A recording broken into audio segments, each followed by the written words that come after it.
وہ اتنے گہرے سانولے رنگ کی تو نہ تھی، پھر لبوں کا رنگ پتہ نہیں کیوں ایسا گہرا تھا۔ اس کی دوستیں اور سنانا تو اسے چھیڑنے کے لیے اکثر پوچھتی تھی کہ کیا وہ سگریٹ نوشی کرتی ہے۔ بیضوی شکل کا چھوٹا سا چہرہ، زیادہ ہی گھنی کالی بھویں، چکنی سی چمکتی سانولی جلد لے دے کر چہرے پر اگر کچھ بہت نمایاں تھا تو سیاہ بڑی سی آنکھیں اور لمبی پلکیں۔ جوائے جوائے، بس کر اندر آ جا، اب تیری باری ہے۔ سنانا کی بیزار سی آواز کانوں میں پڑی۔ اس نے بند آنکھیں کھولیں اور اوپر آسمان کی طرف اٹھایا چہرہ نیچے کیا، گردن گھما کر آواز کی باز گشت کے رخ میں دیکھا۔ سنانا بالکنی سے اندرونی لوہے کے دروازے کو تھامے کھڑی تھی، سرخ جوڑے کے گرد دوپٹہ کمر پر باندھے، تنگ پاجامے کے پونچے ٹخنوں سے اوپر تک موڑے اور پیشانی پر بیزاریت کے شکن لیے وہ اسے غصے سے گھور رہی تھی۔ وہ تھی تو اس سے 2 سال چھوٹی، پر ہمیشہ 2 سال بڑی ہی لگتی تھی، کیونکہ روب چلانے کے علاوہ وہ ہر لحاظ سے اس سے بہتر تھی۔ اس کا قد بڑا تھا، رنگت اماں کی طرح صاف تھی، اور چہرے پر اس کی طرح بالغت کے محاسے بھی نہیں نکلے تھے۔ ادھر آ، نہا لے تو بھی بارش میں، دیکھ تو صحیح کیا حسین نظارہ ہے قسم سے۔ جوائے نے اس کی بات کو یکسر نظر انداز کیے ہاتھ کے اشارے سے باہر بالکنی میں بلایا۔ نہیں جی، مجھے کوئی شوق نہیں چڑھا اس کیچڑ میں آ کر پاگلوں کی طرح اس طوفانی بارش میں نہاؤں۔ تم ہونا ایک پاگل کافی ہے۔ جلدی آؤ، تمہاری باری ہے اب، کمرے سے پانی نکالو، میں تو کپڑے تبدیل کرنے والی ہوں۔ سنانا نے غصیلے لہجے میں گھورتے ہوئے اس کی بات کو رد کیا۔ تم تو بہت ہی بدذوق واقعہ ہی ہوئی ہو، قدرت کے ان حسین نظاروں کی قدر ہی کہاں ہے تمہیں۔ اچھا ادھر تو آؤ۔ جوائے نے آگے بڑھ کر اس کے ہاتھ کو زور سے اپنی طرف کھینچا۔ جھٹکا اتنی زور کا پڑا کہ سنانا ایک دم سے بالکنی کے وسط میں تھی اور چند سیکنڈز میں ہی بھیگ بھی گئی۔ تمہیں یہ 2 انچ کی بالکنی میں یہ تیز بارش قدرت کا حسین نظارہ لگ رہی ہوگی، مگر مجھے تو عذاب لگ رہی ہے۔ چپ چپ اور چک چک، سنانا جھنجھلا کر گھویا ہوئی۔ ارے پگلی، پل بھر کو یہ سوچ کہ یہ ہمارے چھوٹے سے فلیٹ کی گندی سی بالکنی نہیں ہے، یہ تو ایک بہت ہی بڑے بنگلے کا حسین ٹیرس ہے۔ ایک طرف جھولا لٹک رہا ہے اور ایک طرف میز پر مشروب سجے ہیں، ماربل کا کان جیسا سفید فرش ہے، اور سامنے یہ گندا سا میدان نہیں، ایک سمندر ہے، اور نیچے یہ میلی کچیلی پان کی دکانی نہیں بلکہ سوئمنگ پول ہے۔ جوئے کھوئے سے لہجے میں ہلا میں گھورتے ہوئے بول رہی تھی۔ سنانا نے تعصب سے سر ہوا میں ہلایا۔ جوئے کو ہر حال میں خوش رہنا آتا تھا، وہ اپنے تخیل کو خود پر حاوی کر لیتی تھی۔ چل ہنستے اب، کہیں نہیں تیری گوری رنگت پگھل جائے گی اس بارش میں، اور جیسا میں نے کہا ہے ویسا سوچ۔ جوئے نے اس کے کندھے پر جوش سے اپنا کندھا مارا۔ وہ جو بار بار بارش کو منہ پر سے صاف کر رہی تھی، کھلکھلا دی۔ جوئے ٹھیک کہہ رہی تھی، تیز بارش نے پل بھر میں تپتا دماغ ٹھنڈا کر دیا تھا، کچھ لمحوں کے لیے ہی صحیح، مگر زندگی کی تلخیاں تو بھول گئی تھیں۔ وہ جوئے کی طرح اس گندی سی بالکنی کو کسی حسین بنگلے کا ٹیرس تو نہیں سمجھ رہی تھی۔ ہاں البتہ سکون ضرور ملا تھا۔ کچھ دیر بعد ہی وہ جوئے کی طرح بارش سے لطف اندوز ہونے کی بجائے اب بالکنی کی ریلنگ سے کونے ٹکائے باہر میدان کی طرف دیکھ رہی تھی۔ نظر سامنے بینچ پر بیٹھے لڑکے پر گئی اور پھر آنکھوں میں حیرت پھیلی۔ جوئے ادھر دیکھ، ایک اور بھی پاگل ہے تیرے جیسا۔ گردن کو موڑے اونچی آواز میں آنکھیں موندے کھڑی جوئے کو پکارا۔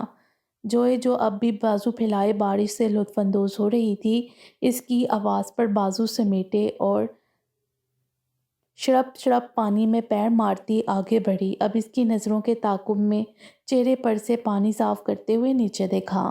میدان میں رکھے بینچ پر کوئی لڑکا سر جھکائے بیٹھا تھا۔ کون ہے یہ؟ جوئے نے چہرے پر مسلسل پڑتی بارش کو ہاتھ سے پونچھتے ہوئے پوچھا۔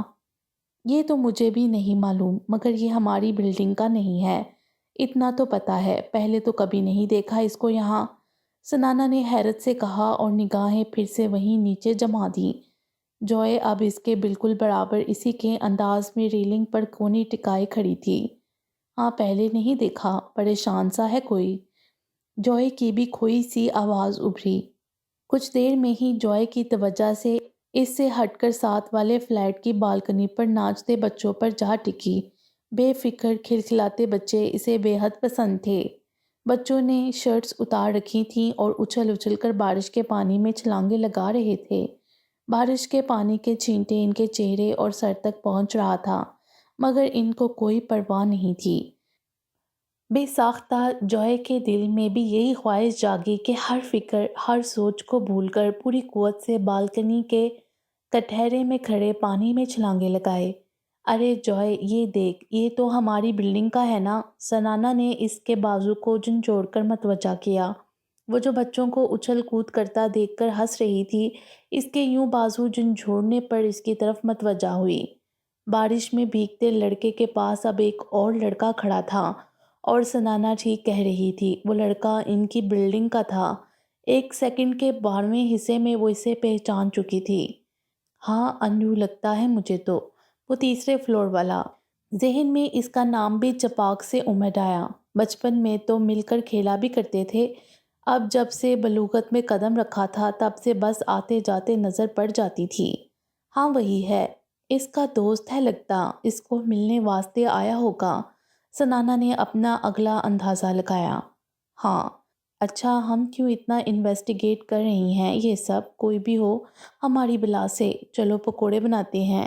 جوئے نے اچانک ذہن میں امڑ آنے والے پکوڑوں کے خیال پر پرجوش ہو کر کہا، اور پھر سنانا کا بازو کھینچتے ہوئے بالکنی کے اندرونی دروازے کی طرف بڑھی۔ تمہیں اب پکوڑوں کی پڑ گئی ہے، پہلے جا کر اماں کے ساتھ باقی کا پانی نکلواؤ، وہ اکیلی لگی ہیں۔ سنانا نے غصے سے گھورتے ہوئے اسے اگلا حکم صادر کیا۔ وہ سنی انسنی کرتی باورچی خانے کی طرف جا رہی تھی۔ وہ دورانگ ولاس کی دیوری پورچ سے آگے اندرونی دروازے کی طرف بڑھ رہا تھا۔ سیاہ پینٹ کوٹ، سرخ ٹائی میں ملبوس سلیقے سے بال بنائے، سانولی رنگت، جاذب نظر نقوش اور مناسب قد کاٹ لیے، وہ انل یوسف تھا، دوران ملک کا نجی معاون کم دوست زیادہ۔ دوران نے کبھی اس پر پابندی نہیں لگائی تھی کہ وہ یوں پیشہ ورانہ پی اے کی طرح کوٹ پینٹ میں ملبوس رہے، لیکن اسے یہ سب اچھا لگتا تھا۔ بھلے وہ اس دنیا میں دوران ملک کے سب سے زیادہ قریب اس کا جگری دوست تھا، لیکن وہ دنیا والوں کی نظر میں فقط اس کا پی اے تھا۔ سپر سٹار دورانگ ملک کا پی اے انل یوسف۔ دیوری سے 2 زینے چڑھ کر ہلکے بھورے رنگ کی لکڑی کا 2 پٹ والا گیٹ اندر کی طرف دورانگ ولاس کے ہال کی راہداری میں کھلتا تھا۔ اس چند قدم کی گیلری، جس کے دائیں بائیں دیواروں پر بیش قیمت پینٹنگز لٹک رہی تھیں، ان میں سے گزر کر آگے سامنے ہی بڑے سے ہال نما کمرے میں دیدہ زیب صوفے اور کاؤچ رکھے گئے تھے۔ اس ہال کی ایک مکمل دیوار شیشے کی تھی، جو باہر نیلے سمندر کو مکمل نظارہ بخشتی تھی۔ ہلکے نیلے رنگ کے پردے بڑی نفاست سے اس دیوار سے اٹھتے ہوئے باہر سمندر کے منظر کو ایک دل آویز سنہری کی طرح پیش کرتے تھے۔ اسی ہال کی دوسری دیوار پر بہت بڑی سمارٹ ٹی وی اسکرین نصب تھی۔ انل نے زینے پر قدم جمائے چند سیکنڈز اندرونی دروازے کے آگے کھڑے ہو کر اپنی کلائی پر بندھی گھڑی پر وقت دیکھا۔ صبح کے 10 بج رہے تھے۔ اس نے کلائی گھمائی اور ہاتھ نیچے کیا۔ اس جدید دور میں بھی گھڑی باندھنے کی عادت اس میں دوران ملک سے ہی منتقل ہوئی تھی۔ کہیں نہ کہیں وہ خود دورانگ کا بہت بڑا مداح تھا۔ سپر سٹار دورانگ کی کلائی پر بندھی بیش قیمت پاکٹ فلپی کو دیکھ کر اس کے کتنے ہی مداح کلائی پر گھڑی باندھنے لگے تھے۔ انل اب دروازہ کھول کر ہال میں داخل ہو چکا تھا۔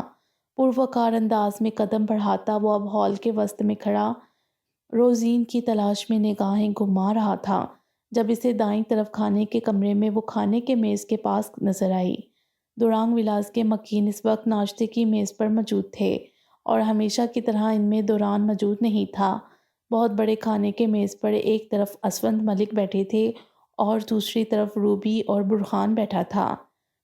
روزین انہیں ناشتہ پیش کر رہی تھی۔ انل نے قدم اسی طرف بڑھا دیے۔ اس کا دورانگ ولاس میں آنا معمول تھا، اس لیے وہ بلا تکلف آگے بڑھا۔ Hello, good morning. مؤدب لہجے میں ہلکی سی مسکان کے ساتھ سب پر نگاہ دوڑائی۔ وہ لوگ پہلے ہی اس کی طرف متوجہ ہو چکے تھے، فقط اسونت ملک نے مسکراہٹ کے ساتھ سر ہلا کر اس کی آمد کا خیر مقدم کیا۔ انل نے روزین کی طرف جیسے ہی دیکھا تو وہ سمجھ گئی اسے دوران کو انل کے آنے کی اطلاع دینی ہے۔ وہ سر اس بات میں ہلاتی دوران کے کمرے کی طرف بڑھی۔ روزین کے پیچھے ہی انل نے بھی قدم واپسی ہال کی طرف بڑھائے۔ انل کہاں جا رہے ہو؟ کم جوائن اس، اسونت ملک کی آواز عقب سے سنائی دی۔ انل نے رخ موڑا۔ وہ شیشے کے بنے میز پر کوہنیاں ٹکائے شائستگی سے ٹوسٹ چبا رہے تھے۔ نہیں سر تھینک یو، مؤدبانہ لہجے میں انکار کیا۔ اسونت ملک سے مسکراہٹ کا تبادلہ کیا اور اس سے پہلے کہ قدم واپسی کے لیے اٹھاتا، برہان کے درست لہجے میں کہے گئے جملے پر قدم پھر سے تھمے۔ بھائی جب باس میں اتنا نخرہ ہے تو پھر پیے پر بھی کچھ تو اثر ہوگا۔ وہ کہاں ہمارے ساتھ وقت گزارنا چاہے گا؟ برہان کے لبوں پر استہزائیہ مسکراہٹ تھی۔ کندھے اچکاتے ہمیشہ کی طرح طنزیہ جملہ اچھالا۔ اسونت ملک نے غصے سے لب بھینچتے ہوئے برہان کی طرف دیکھا۔ برہان آنکھوں میں تنبیہ کرتے ہوئے اسے گھوڑا۔ انل نے چہرے پر ضبط کے آثار کو چھپایا۔ نہیں سر کوئی نخرہ نہیں، ایکچولی ابھی ناشتہ کیا ہے تو اس لیے منع کر دیا۔ انل نے زبردستی مسکراہٹ لبوں پر سجائے جواب دیا۔ روبی جو تب سے خاموش تماشائی بنی بیٹھی تھی، کنکھیوں سے ایک نگاہ اسونت ملک پر ڈال کر گویا ہوئی۔ ویل نخرہ نہیں ہے لیکن جھوٹ بولنا تو کوئی تم سے سیکھے۔ روبی نے ناک بھینچے طنزیہ لہجے میں معنی خیز جملہ ادا کیا۔ انل نے ناسمجھی میں ایک نظر اسونت ملک کی طرف دیکھا جو اب روبی کو گھور رہے تھے۔ جی میں کچھ سمجھا نہیں، انل نے پریشانی پر شکن بڑھائے روبی کی طرف سوالیہ دیکھا۔ انل آئی تھنک دوران ابھی سو رہا ہے، تم ویٹ کر لو کچھ دیر۔ اسونت ملک نے مضطرب انداز میں بات کو گھمانے کی کوشش کی۔ جی بہتر، انل نے مؤدبانہ سر جھکایا قدم موڑے۔ انل 1 سیکنڈ، کہاں جا رہے ہو؟ مجھے بات کرنی ہے تم سے۔ روبی نے اسونت ملک کے گھورنے کو یکسر نظر انداز کرتے ہوئے انل کو روکا۔ جی میم، وہ فوراً مؤدب لہجے میں کہتا ہوا رکا۔ وہ پوری طرح روبی کی طرف متوجہ ہوا۔ روبی ہاتھ میں پکڑے چمچ کو ہوا میں جھلاتی آنکھوں کو مزید سکیڑ رہی تھی۔ انل تم نے کل کہا کہ دوران کی چائنا کے لیے فلائٹ ہے رائٹ؟ روبی نے آبرو چڑھائے طنزیہ لہجے میں استفسار کیا۔ جی۔ انل نے آنکھوں کو سکیڑے ناسمجھی سے اسونت ملک کی طرف دیکھا۔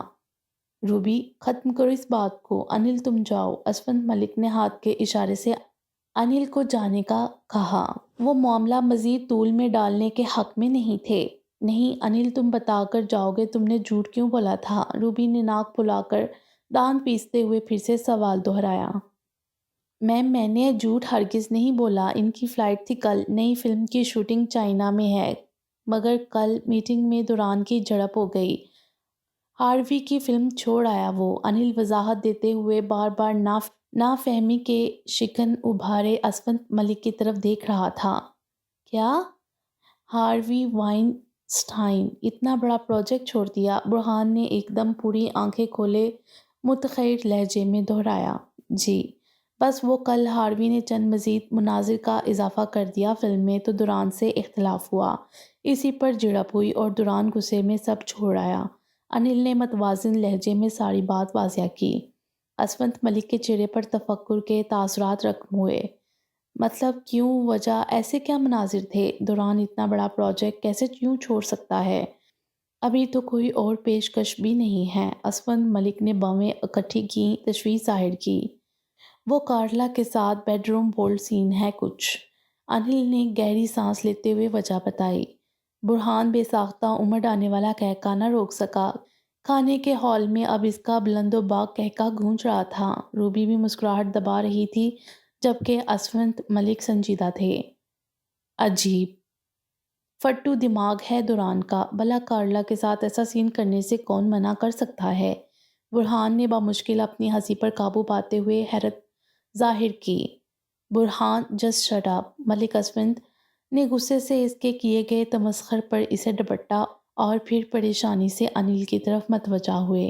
لیکن یہ تو ہاروی پروڈکشن سے ایڈوانس بھی لے چکا ہے، ملک اسونت نے پریشان لہجے میں کہتے ہوئے پیشانی سہلائی۔ وہ اتنے بھی بے خبر نہیں تھے دوران سے، اس کے ہر اگلے قدم کی ان کو خبر ہوتی تھی، اس لیے وہ انل سے بھی بالکل بگاڑنا نہیں چاہتے تھے۔ وہ واپس کرنے کا حکم دے چکا ہے دوران۔ انل نے کندھے جھکائے۔ تو اب یہ تو بہت بڑا نقصان کر رہا ہے جذباتی لڑکا۔ ملک اسون نے لب بھینچے اور ٹھوڑی کو سہلاتے ہوئے پریشانی ظاہر کی۔ جی وہی سمجھانے آیا ہوں اسے، ہاروی کل رات سے فون کر رہا ہے، اب دیکھتا ہوں دوران کیا کہتا ہے اس بارے میں۔ انل نے لب بھینچے اپنی آمد کا سبب بتایا۔ برہان نے ناک چڑھائی اور سر نیچے پلیٹ پر جھکا دیا۔ روبی نے پہلو بدل کر پہلی بار گفتگو میں اپنا حصہ ڈالا۔ فضول کا برم دکھا رہا ہے، ویسے تو کہتا ہے کہ اس کا کوئی مذہب نہیں ہے، تو پھر ایسے مناظر کرنے کے لیے ایسے نخرے کیوں دکھا رہا ہے جیسے ان سے بڑا پارسا کوئی نہیں؟ روبی کا لہجہ نفرت آمیز تھا۔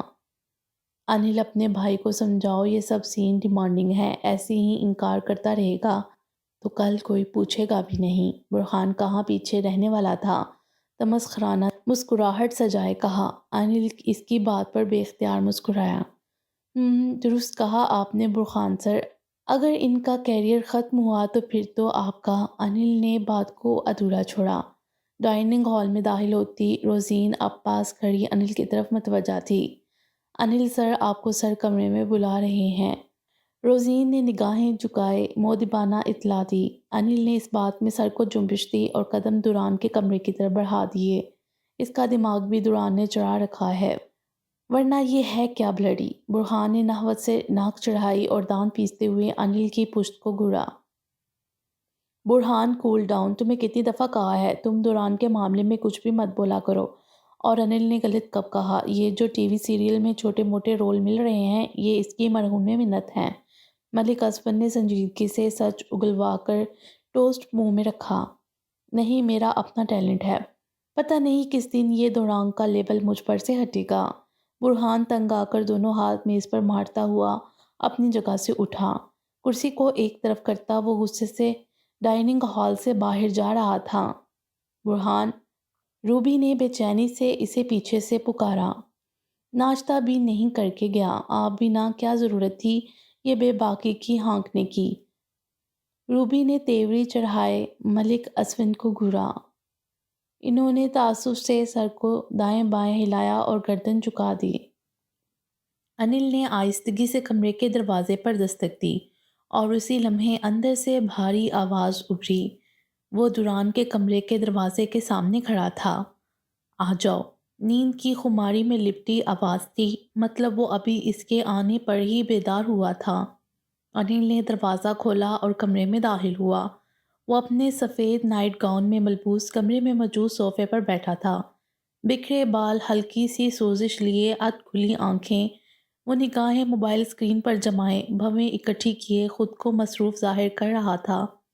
کشادہ کمرہ کسی اور ہی دنیا کا منظر پیش کرتا تھا جو اندر داخل ہونے والے کو ایک سحر میں جکڑ لیتا تھا۔ دوران نیلے رنگ کا دیوانہ تھا، اسی لیے پورا کمرہ سفید اور ہلکے نیلے رنگ کا امتزاج لیے ہوئے تھا۔ سفید فرش، سفید دیواریں، بس ایک دیوار جس پر ہوم تھیٹر اسکرین نصب تھی وہ سفید اور نیلی دھاری دار ڈیزائن پر مشتمل تھی۔ ہلکے نیلے رنگ کے پردے اور ایک طرف دیوار میں ریکننگ صورت کھلتا دروازہ جس کے پیچھے سوئمنگ پول اور سامنے سمندر کا سارا منظر۔ سیاہ کراؤن والا بیڈ، اس کے آگے لگا سیاہ لیدر کا کاؤچ، ایک طرف لگے سفید پوش کیے نیلی دھاریوں والے صوفے، ان کے آگے رکھا بڑا سا سیاہ شیشے کا چوکور میز۔ باقی کمرے میں موجود پینٹنگز اور سجاوٹی گلدان حتیٰ کہ سگریٹ کی ایش ٹرے تک نیلے رنگ کی ہی کسی ایک حالت میں موجود تھی، گو کہ اس کا کمرہ دیکھنے والے کی آنکھوں کو پرسکون احساس بخشتا تھا۔ انل بھی ہمیشہ کی طرح آ کر پہلے اس کے کمرے کو نظر بھر کر ضرور دیکھتا تھا۔ وہ خود چاہے اپنا حلیہ ایسے ہی بکھرے بال اور لاپرواہ سا رکھتا تھا، مگر باقی اس کی ہر چیز سے اس کا سلیقہ اور اعلیٰ ذوق جھلکتا تھا۔ ہیلو بڈی، انل نے محبت سے ہیلو کے ساتھ دوستانہ مسکراہٹ لبوں پر سجائی۔ انل اب اس کے پاس صوفے تک پہنچ چکا تھا، پر وہ تاہنوز موبائل پر سر جھکائے ہوئے تھا۔ انل جانتا تھا، وہ پہلے سے جانتا ہے کہ وہ کیا بات کرنے آیا ہے، اس لیے اس کے متوجہ ہوئے بنا اسے بات شروع کر دینی چاہیے۔ دوران ہاروی فون کر رہا ہے بار بار، انل نے سیدھی بات کی۔ تو مت اٹھاؤ، جھکے سر کے ساتھ ہی اسپاٹ لہجے میں مختصر جواب دیا۔ دوران مت کرو ایسا، تم جانتے ہو بہت بڑا پروجیکٹ ہے۔ انل اب اس کے کہے بنا اس کے دائنی طرف والے صوفے پر براجمان ہوا۔ So what? پھر سے وہی مختصر جواب، مختصر مختصر مختصر۔ وہ بولنے میں اتنی کنجوسی کرتا تھا کہ انل کبھی کبھار سوچتا تھا کہ وہ اس سے اتنی کم بات کرتا ہے تو باقی لوگوں سے کیا بات کرتا ہوگا۔ کیا یار، سب کر رہے ہیں ایسے سین، آج کل ان کے بنا کون فلم دیکھتا ہے؟ مجھے ایسا لگتا ہے تم زیادہ لے رہے ہو اس بات کو۔ کیا ہے، بس 2 3 یا 4 منٹ کا ایک سین ہی تو ہے۔ انل نے صوفے کے ہتھے پر کوہنی ٹکائے ہاتھ کو ہوا میں اٹھائے وثوق سے کہا۔ وہ ابھی سے قائل کر رہا تھا جو کل ہاروی کی ایکشن مووی کے نیم برہنہ مناظر کرنے سے انکار کر آیا تھا۔ سب کرتے ہوں گے مگر دورانگ نہیں، بے تاثر سخت لہجہ، موبائل پر جھکے چہرے کے ساتھ ہی بس ایک آبرو اٹھائے گسیلی نگاہ سامنے بیٹھے انل پر ڈالی۔ انل نے لب بھینچے سر کو آسمان کی طرف اٹھایا اور گہری سانس لی۔ وہ جب ایسے دیکھتا تھا تو اپنے فیصلے کے اٹل ہونے کا ثبوت دیتا تھا، اور جب وہ ڈیٹ ہو جائے تو پھر تو اس کا انجان باپ بھی ظاہر ہو کر اسے اس کے لائقہ عمل سے نہیں ہٹا سکتا تھا۔ وہ پیدائشی ضدی نہیں تھا، اسے ضدی بنا دیا گیا تھا۔ دوران میرے بھائی، میگا پروجیکٹ ہے، سوچ ذرا، ہاروی کی فلم، پھر کو سٹار کارلا، چلنے سے پہلے ہی سپر ہٹ ہے یہ فلم۔ لکھوا لے مجھ سے کہیں بھی، ایک چھوٹی سے سین کے لیے کیوں اتنا بھاؤ کھا رہا ہے؟ التجائی لہجے میں وہ اب دوران کی منت سماجت اور لالچ دینے پر اتر آیا تھا۔ وہ چھوٹا سا سین ہی، لیکن مجھے ہضم نہیں، اسپاٹ لہجے میں وہی ڈیٹ جواب۔ دروازے پر ہلکی سی دستک ہوئی، دونوں نے ایک ساتھ نگاہ اٹھائی۔ کم ان، دوران نے روبدار آواز میں اندر آنے کی اجازت دی۔ اس کی آواز کا روب اور بھاری پن اس کی شخصیت کے عین مطابق تھا، مگر اس کے لہجے میں ہمیشہ بیزاری کا عنصر گھلا رہتا تھا۔ دروازہ ہلکی سی چرچراہٹ لیے کھلا۔ روزین مشروب کی ٹرالی لیے کمرے میں داخل ہوئی۔ وہ صبح کا آغاز تازہ جوس سے کرتا تھا، لیکن جوس کے فوراً بعد سگریٹ اس کا سارا اثر زائل کر دیتی تھی۔ کچھ چیزیں اس کی زندگی میں لازم و ملزوم تھیں۔ نہار منہ جوس، 3 گھنٹے جم، تیراکی، سگریٹ اور انل یوسف۔ سوچ لے زیادہ اکڑ میں تمہارا ہی نقصان نہ ہو جائے۔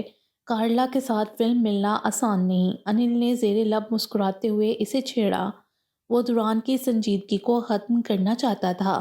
روزین اب ٹرالی سے اٹھا کر مشروب میز پر سجا رہی تھی۔ وہ اردو نہیں جانتی تھی، اس لیے ان دونوں کی گفتگو اس کی موجودگی میں بھی جاری تھی۔ کارلا ہو یا اینجولینا، انکار ہے، آگے ہوتے ہوئے ہاتھ کے اشارے سے روزین کو منع کر کے جوس کا گلاس خود اٹھایا۔ اسی طرح ہاتھ کے اشارے سے انل کو بھی گلاس اٹھانے کا کہا۔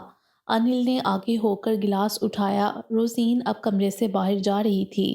تازہ سنترے کا جوس فرحت بخش احساس دے رہا تھا۔ ٹھیک ہے، مطلب تم ضد کے پورے ہو۔ اچھا، اگر وہ کہے کہ میں سین میں رد و بدل کر دیتا ہوں پھر؟ انل نے جوس کا گھونٹ لیا اور سیدھا ہوا۔ دوسری طرف وہ جوس ختم کرنے میں مصروف تھا۔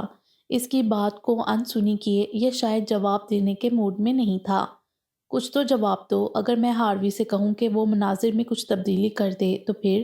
انل نے آبرو چڑھائے جواب طلب نگاہیں اس پر گاڑی۔ وہی خاموشی۔ اب جوس کا دوسرا گلاس بھرا جا رہا تھا۔ انل نے نگاہیں اس کے مضبوط بازوؤں پر ٹکائیں۔ اور تمہیں پتہ ہے ہاروی کیا کہہ رہا ہے؟ وہ یہ کہہ رہا ہے کہ دورانگ اپنے مذہب کی وجہ سے کر رہا ہے یہ سب۔ انل نے آہستگی سے بات مکمل کی اور لب بھینچے۔ پتہ تھا اب کی بار وہ ضرور بولے گا۔ دوران نے چونک کر نگاہ اٹھائی۔ پیشانی پر جہاں رگیں ابھری تھیں جبڑے ضبط کرنے کی وجہ سے ایک دوسرے میں پیوست نظر آئیں۔ سفید رنگت ایک دم سے غصے میں سرخ ہونے لگی۔ میرا کوئی مذہب نہیں ہے۔ کرخت لہجہ، مختصر جواب۔ گلاس میز پر رکھا اور میز پر پڑا سگریٹ کیس اٹھایا۔ ہلکے نیلے رنگ کا سگریٹ کیس اس کی مضبوط انگلیوں میں گھومتا اس کے اندرونی اضطراب کی ہی نشانی تھی۔ دوران کہہ دینے سے کچھ نہیں ہوتا، تم مسلمان ہو، اس حقیقت کو مت جھٹلایا کرو، اور تم جانتے ہو اب ایکشن فلموں میں بھی ایسے 2-4 سین ہونے لازمی جز بن گئے ہیں۔ مارکیٹ میں ڈیمانڈ ہے اس سب کی۔ اگر تم آئے دن اس بات کو لے کر فلمز چھوڑتے رہے تو پروڈیوسر تمہیں سائن کرنا چھوڑ دیں گے۔ انل نے تیوری چڑھائے، اسے سمجھانے کی کوشش میں اب کی بار سخت لہجے میں آنے والے وقت سے خبردار کیا۔ برہان کے الفاظ ہیں یہ۔ دوران نے فوراً سگریٹ کا کش لگا کر انگلی ہوا میں اٹھائے کہا۔ انل نے چونک کر اس کی طرف دیکھا۔ ابھی کچھ دیر پہلے ناشتے کے میز پر واقعی یہ برہان کا کہا گیا جملہ تھا جو اس کے ذہن میں پیوست ہوا تھا۔ ساری انڈسٹری جانتی ہے دوران کی فلم کس بنیاد پر ہٹ ہوتی ہے۔ مجھے اپنی فلم کو سپر ہٹ کرنے کے لیے ان چیپ مناظر کی ہرگز ضرورت نہیں۔ لوگ میری صورت اور میری فائٹ دیکھنے آتے ہیں، جسم نہیں۔ اور رہی بات جسم کی تو اس کے لیے فیمیل ایکٹرز بہت ہوتی ہیں۔ وہی ٹھہرا بیزار مگر متوازن لہجہ۔ ساری گفتگو میں یہ اس کی سب سے لمبی بات تھی۔ انل جو اسے ٹکٹکی باندھے دیکھ اور سن رہا تھا، گہری سانس اندر انڈھیلتے ہوئے صوفے کے ہتھے پر بازو پھیلائے اور پشت تھکے انداز میں پیچھے ٹکا دی۔ ٹھیک ہے، میں ہاروی کو تمہارا آخری فیصلہ سنا دیتا ہوں۔ اگر وہ مناظر تبدیل نہیں کرتا تو پھر اسے ایڈوانس واپس کر دیتے ہیں۔ انل نے کندھے اچکا کر بات ختم کی۔ اصولاً تو ایڈوانس واپس کرنا بھی نہیں بنتا ہے، دعا ہوا میں چھوڑتے ہوئے کہا۔ انل نے حیرت سے اسے دیکھا۔ اب وہ زیر لب تمسخرانہ مسکراہٹ سجائے اس کی طرف دیکھ رہا تھا۔ سبزی مائل گہری پتلیاں، وہ سچ کہہ رہا تھا، لوگ اس کی صورت اور فائٹ دیکھنے تو آتے ہیں۔ اس نے دھوکہ دیا ہے، اسکرپٹ میں ایسے کوئی سین نہیں تھے۔ اس نے اب کیوں ایڈ کیے جب ہم شوٹنگ پر جانے والے تھے؟ میں نے اسکرپٹ پر فلم سائن کی تھی، اس لیے ایڈوانس اسی بیس پر ہے۔ سخت لہجے میں اپنا موقف پیش کیا۔ اب کی بار انل بھی کوئی جواب نہیں دے سکا، بس اسے دیکھ کر ہی رہ گیا۔ پھر ایک دم سے صوفے پر سے اٹھا، جیب سے موبائل نکالا۔ ٹھیک ہے، میں یہیں ہوں، تم فریش ہو جاؤ، میں ہاروی سے رابطہ کرتا ہوں۔ انل نے انگوٹھا گھما کر موبائل اسکرین کو کھولا۔ نہیں، وہ خود رابطہ کرے گا، تم نہیں کرو گے۔ روزین کو کہتا ہوں ناشتہ لگوائے تمہارے لیے، ناک چڑھا کر کہا۔ آگے ہو کر میز پر پڑا کارڈ لیس فون اٹھایا۔ نہیں، ناشتہ کر کے آیا ہوں، تم بس جلدی ریڈی ہو جاؤ، میں باہر ویٹ کر رہا ہوں۔ انل نے مسکرا کر ناشتے سے انکار کیا۔ قدم باہر کی طرف بڑھا دیے۔ ہاروی سے رابطہ تو اسے ہی کرنا تھا۔ کچھ آوازیں تھیں جن کی مدھم باز گشت جو پہلے مکھیوں کی بن بناہٹ صورت سنائی دے رہی تھیں، اب واضح ہونے لگی تھیں۔ اس نے آنکھوں کو کھولنے کی کوشش کی، جس کے باعث سر میں شدید تکلیف کا احساس ہوا، کیسے جیسے سر کسی شکنجے میں جکڑا ہوا ہو۔ آنکھوں کے پپوٹے سوجے ہونے کے باعث آنکھوں پر وزن محسوس ہو رہا تھا۔ اس کی آنکھوں کی اوپرلی جلد نیلی ہو رہی تھی۔ جسم ٹھنڈ کے باعث اکڑاہٹ لیے ہوئے تھا۔ وہ دائیں کروٹ لکڑی کے بنے فرش پر لیٹی ہوئی تھی اور کروٹ کے باعث جسم کا اوپرلی حصہ برف ہو رہا تھا۔ آہستگی سے شدید سر درد کو برداشت کرتے ہوئے جبڑے بھینچ کر آنکھیں زبردستی کھولیں۔ کتنی ہی پلکیں ٹوٹنے کی تکلیف کے باعث منہ کھل گیا۔ پلکیں ماتھے سے بہنے والے خون کے باعث آنکھ کے نچلے حصے سے چپک گئی تھیں۔ اب جب زبردستی ان کو کھولا تو پلکیں چپک کر ٹوٹ گئی تھیں۔ آنکھیں کھلتے ہی سب واضح ہو گیا۔ وہ اسی لکڑی کے بنے چھوٹے سے ڈربے نما کمرے کے فرش پر لیٹی تھی جہاں وہ پچھلے 2 دن سے قید تھی۔ اسے لاویہ میں آئے آج تیسرا دن تھا۔ آہستگی سے گردن موڑ کر کھڑکی کی طرف دیکھا۔ وہاں ایک لکڑی کے تختے لگا کر کیل ٹھوک دیے گئے تھے۔ اتنی ٹھنڈ میں بھی گلے میں کانٹے چبھنے جیسا احساس ہوا۔ لبوں کے کناروں پر خون منجمد تھا۔ کل رات کا سارا منظر نگاہوں میں گھوم گیا۔ ہاتھ کو فرش پر رکھ کر کوہنی کے بل اوپر اٹھی۔ اس چھوٹے سے کمرے میں ایک لکڑی کے پلنگ، جگہ جگہ مکڑی کے بنے جالوں، مٹی اور اس کے کپڑوں کے اٹیچی کے سوا کچھ نہیں تھا۔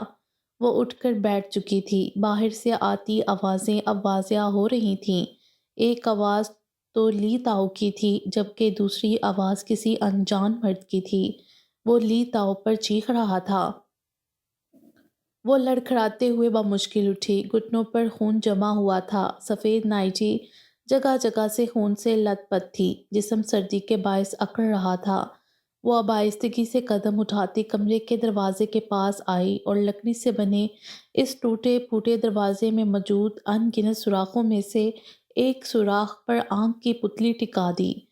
دوسری طرف کا منظر صاف واضح تھا، وہی میلا کچیلا چھوٹا سا ہال نما کمرہ جس میں دو کرسیاں اور ان کے بیچ ایک میز تھی۔ ایک طرف ایک لوہے کے میز پر چولہا اور کچھ گندے برتن پڑے تھے۔ دیوار پر جگہ جگہ کونٹیوں پر کپڑے لٹک رہے تھے۔ کمرے کے وسط میں اس رات جس آدمی کی ٹانگ میں کانٹا چبھو کر وہ بھاگی تھی، وہ لی تاؤ کا گریبان تھامے کھڑا تھا اور چینی زبان میں اس پر چیخ رہا تھا، میرا سارا پیسہ واپس کر، ایک ایک پائی جو میں نے پاکستان بھجوائے تھے وہ بھی۔ وہ آدمی گرا رہا تھا۔ لی تاؤ بار بار آنکھیں میچ کر اس کے عتاب سے بچنے کی ناکام کوشش میں تھا۔ میری بات سنو، صرف تمہاری وجہ سے بیوی ہونے کے باوجود میں نے آج تک اسے ہاتھ تک نہیں لگایا۔ تمہیں بالکل انچھوئی لڑکی چاہیے تھی، چھوٹی عمر اور لی تاؤ اسے قائل کر رہا تھا یا وضاحت دے رہا تھا، مگر اس نے اس کی بات مکمل ہونے سے پہلے ہی لی تاؤ کا گریبان دبوچ کر اسے ہوا میں معلق کر دیا۔ لی تاؤ کے پاؤں فرش سے چند انچ کی اونچائی پر ہل رہے تھے اور شکل سانس بند ہونے کی وجہ سے سرخ ہو رہی تھی۔ میرے کسی کام کی نہیں ہے وہ، چاہے انچھوئی ہے، وہ ڈائن ہے، لڑکی نہیں ہے۔ دیکھا نہیں کل رات میرا کیا حال کیا اس نے؟ تم مجھے میرا پیسہ واپس کرو، مجھے نہیں چاہیے وہ۔ آدمی نے دانت پیستے ہوئے لی تاؤ کی پیشکش ٹھکرا رہا تھا۔ لی تاؤ اپنے دونوں ہاتھوں کی مدد سے اس کے ہاتھوں کی گرفت کم کرنے کی ناکام صحیح کر رہا تھا۔ تم ایک ٹرائی اور کرو، بہت مارا ہے کل اسے میں نے، آج چوں بھی نہیں کرے گی، تم ہی پہلے ہو جس کو وہ پیش ہوئی ہے۔ لی تاؤ بمشکل بولتے ہوئے اسے پچکار رہا تھا۔ دروازے کے پار آنکھ کی سیاہ پتلی میں خوف کے سائے لہرا گئے۔ نہیں، مجھے نہیں چاہیے، مجھے میرے پیسے چاہیے بس، وہ طیش میں چلایا۔ اوکے، میں کل اسے شہر بھیجنے جا رہا ہوں، تمہیں پرسوں پیسے مل جائیں گے۔ لی تاؤ ہاتھ جوڑے اسے مہلت مانگ رہا تھا۔ ہر حال میں نہیں تو وہی کانٹا اب کی بار تیرے اندر گھسا دوں گا، سمجھا؟ اس نے ایک جھٹکے سے لی تاؤ کو چھوڑا۔ وہ لڑکھڑا کر پیچھے پڑی کرسی سے ٹکرایا۔ آدمی اب غصے سے اسے گھور رہا تھا، جبکہ لی تاؤ زمین پر لیٹا سانس بحال کرتا ہوا کھانس رہا تھا۔ اس آدمی نے گھور کر آخری نگاہ لی تاؤ پر ڈالی اور پھر لنگڑاتا ہوا گھر کے بیرونی دروازے کی طرف بڑھ گیا۔ یقیناً کل رات کانٹا چبھنے کی تکلیف اسے بہت زیادہ ہوئی ہوگی، کیونکہ اس نے نہ صرف کانٹا اس کی ران میں گھاڑا تھا بلکہ اس پر اپنا پورا وزن ڈال دیا تھا، جس کے باعث وہ اس کی جلد کے اندر گہرائی میں پیوست ہوا تھا۔ وہ اب بھی یوں ہی آنکھیں ٹکائے باہر کا منظر دیکھ رہی تھی کہ اچانک لی تاؤ کے دروازے کی طرف دیکھنے پر دبک کر پیچھے ہوئی۔ خوف کی لہر ٹھنڈ سے اکڑے جسم میں سرایت کرنے لگی۔ قدموں کی چھاپ اب دروازے کی طرف آ رہی تھی۔ دروازہ دھاڑ کی آواز سے کھلا۔ وہ جو پلنگ پر بیٹھی تھی کانپ کر پیچھے ہوئی۔ لی تاؤ تل ملا کر اس کی طرف آیا اور اسے بازوؤں سے کھینچ کر زمین پر پٹکا۔ وہ کراہ گئی۔ پتہ ہے میرا کتنا نقصان کیا تو نے؟ وہ اس گاؤں کا سب سے امیر آدمی تھا، اس کو انچھوئی لڑکی دینے کا پیسہ لیا تھا میں نے۔ لی تاؤ اس کے سر پر کھڑا چیخ رہا تھا۔ وہ تو بس تیز سے سانس لے رہی تھی۔ لی تاؤ کو اس کے گھورنے پر مزید غصہ آیا۔ اس پر پھر سے ٹانگوں کی برسات شروع کر دی۔ وہ باہر ہونے والی اپنی ساری تذلیل کا بدلہ اب اسے لے رہا تھا۔ اس نے ٹانگوں کو سمیٹ کر پیٹ سے چپکا لیا۔ لی تاؤ کے پاؤں اب ٹانگوں پر اور کمر کی ہڈیوں پر لگ رہے تھے۔ وہ مسلسل ٹانگیں مارتے ہوئے چیخ رہا تھا، اور تم نے کیا حال کیا اس کا کل، اب میں تمہیں نہیں چھوڑوں گا۔ اس نے تیش سے مٹھیاں بھینچیں۔ غصے میں کانپتے ہوئے وہ اب اس کے بالوں کو اپنی مٹھی میں دبوچ چکا تھا اور چہرہ جھٹکا دے کر اوپر کیا۔ وہ تکلیف اور خوف سے کانپ رہی تھی۔ تجھے یہ سب کرنے میں بہت مسئلہ ہے نا؟ اب دیکھنا یہ جسم جسے تو چھونے بھی نہیں دیتی کیا حال ہوتا ہے اس کا۔ وہ بار بار اس کی گردن کو جھٹکے دے رہا تھا۔ تمہارے سارے اعضاء ایک ایک کر کے نکال کر بیچے جائیں گے۔ وہ اس کی آنکھوں میں آنکھیں گاڑے گڑا رہا تھا۔ بال چھوڑ کر اچانک اپنی جگہ سے اٹھا اور لمبے لمبے ڈگ بڑھتا ہال میں پڑے میز تک گیا، وہاں سے ایک پیالی اٹھائی اور اس تک واپس آیا۔ وہ تکلیف سے کراتے ہوئے اسے بار بار آنکھیں کھول کر دیکھ رہی تھی۔ کھانا کھاؤ گی؟ بھوک لگی ہے؟ اس سے چند قدم کے فاصلے پر کھڑے وہ استحضائیہ پوچھ رہا تھا۔ بھوک سے تو واقعی بہت برا حال تھا۔ چہرہ اوپر اٹھایا، لی تاؤ نے ایک جھٹکے سے ہاتھ میں پڑی پلیٹ فرش پر پھینک دی۔ پلیٹ نیچے گرتے ہی اس میں موجود سارے نوڈلز زمین پر ڈھیر ہوئے۔ وہ کہکا لگاتے ہوئے گھٹنوں کے بل نیچے اس کے بالکل سامنے بیٹھا۔ کھاؤ کھاؤ، بالوں سے اس کا چہرہ پکڑ کر نوڈلز کے ڈھیر پر رکھ کر دبا دیا۔ وہ نوڈلز پر اس کا چہرہ مسل رہا تھا۔ وہ بلبلا اٹھی اور پوری قوت لگا کر چہرہ اوپر کرنے کی کوشش کی، مگر 3 دن سے بھوکے رہنے کی وجہ سے نکاہت بڑھ گئی تھی۔ چند سیکنڈز کے بعد لی تاؤ نے جھٹکا دے کر اس کا چہرہ اوپر اٹھایا اور بلند و باگ کہکا لگایا۔ چہرے پر جگہ جگہ نوڈلز چپکے ہوئے تھے۔ تمہارے باپ کو پیسے دیے ہیں میں نے، اب تم میری ملکیت ہو، چاہو تو چمڑی بیچوں چاہے تو اعضا، واپس نہیں جاؤ گی تم، سمجھی؟ وہ پورے دانت واضح کیے چیخ اٹھا۔ وہ اس کی ٹوٹی پھوٹی باتیں سمجھ پا رہی تھی، وہ شاید اسے اب آگے کہیں بیچنا چاہتا تھا۔ وہ ایک دم اپنی جگہ سے اٹھا اور باہر نکل گیا۔ دروازہ پھر سے بند ہو گیا۔ وہ جلدی سے اٹھی اور پاگلوں کی طرح زمین پر گرے نوڈلز اٹھا کر کھانے لگی۔ آنکھوں سے لگاتار آنسو جاری تھے۔ وہ مٹھیاں بھر بھر کر نوڈلز منہ میں ڈال رہی تھی۔ اس وقت زخموں کی تکلیف نہیں، بھوک کا احساس غالب تھا۔ باقی انشاءاللہ اگلی ویڈیو میں۔ امید ہے آپ کو یہ ویڈیو پسند آئی ہوگی۔ ہمارے چینل کو سبسکرائب کریں اور بیل آئیکن کو پریس کر دیں ہمارے چینل کی لیٹسٹ اپڈیٹس حاصل کرنے کے لیے۔ شکریہ۔